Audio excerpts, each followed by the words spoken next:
দেখো আজ আমি ডিম ভেজে ঝোল রান্না করব, সেটাই তোমাদের দেখাবো। কড়াইতে তেল দিয়ে দিয়েছি, ডিমটাকে ভেজে নেব। ডিমের অমলেট কি করে করে সেটা তো তোমরা সকলেই জানো, তাই আর বেশি কিছু বললাম না বা দেখালাম না। আর ডিমটা অমলেটটা হয়ে গেছে। দেখো আমি কিন্তু সবকটা করে নিয়েছি। আর আমি ওই কড়াইতে দিয়ে দেবো একটু তেল। তেলটা গরম হয়ে গেছে, এবার আমি দিয়ে দেবো আলুগুলোকে একটু ভেজে নেবো লাল লাল করে। আলুতে একটু হলুদ দিয়ে দিলাম, দিয়ে এবার এটা ভাজতে থাকে। দিকে আমি দেখো মশলা কেটে নিয়েছি, একটা টমেটো, ছোটো ছোটো 2 থেকে 3টে পেঁয়াজ, 7-8 কোয়া রসুন, একটু আদা আর কাঁচা লঙ্কা। এবার আমি এটাকে মিক্সিতে পেস্ট করে নেব।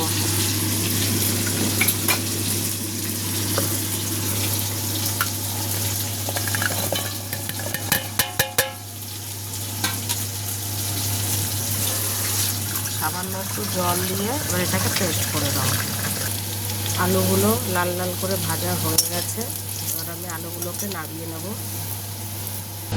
আলুটাকে নামিয়ে আমি কড়াইতে তেল দিয়ে দিয়েছি আর একটু, এবার কিছু জিরে আর তেজপাতা দিয়ে দিলাম।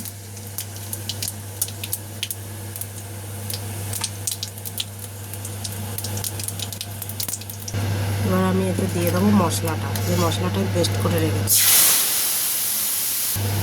মশলাটা দেওয়া হয়ে গেছে, এবার আমি এর ভিতরেই দিয়ে দেবো 1 চামচ হলুদ,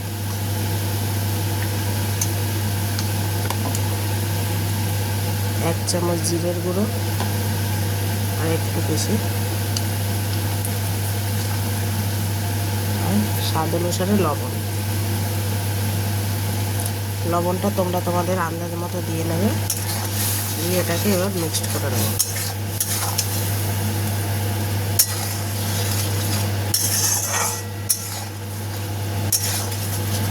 মিক্স করে এবার মশলাটাকে কষাতে দেবো।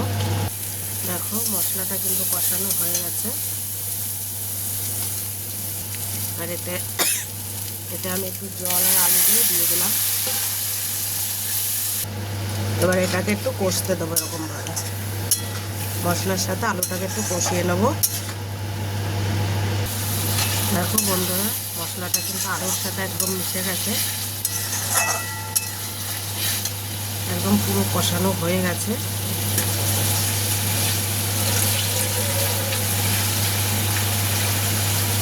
মশলার গা থেকে তেল ছেড়েও দিয়েছে। যখনই মশলার থেকে তেল ছেড়ে দেবে বুঝে নিতে হবে যে মশলাটা কষানো হয়ে গেছে। এবার এতে আমি জল দিয়ে দেবো।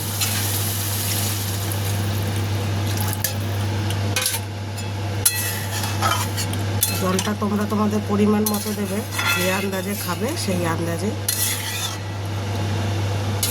এটাকে ঢাকা দিয়ে আমি ফুটতে দেবো। তো দেখো আমি ঢাকনাটা এখনই নামিয়ে দিয়েছি। দেখো আলুগুলো কিন্তু সিদ্ধ হয়ে গেছে আমার পুরো। এবার আমি এর ভিতরে ডিমগুলো এক এক করে সব দিয়ে দেবো।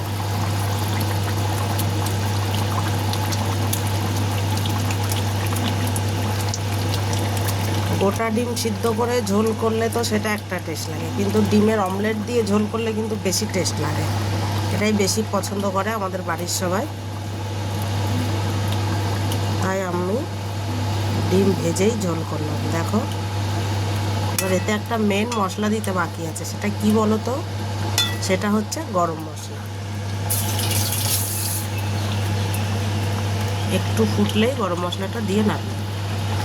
দেখো ফুটতে শুরু করেছে, এবার আমি এতে অল্প গরম মশলা দিয়ে দেবো।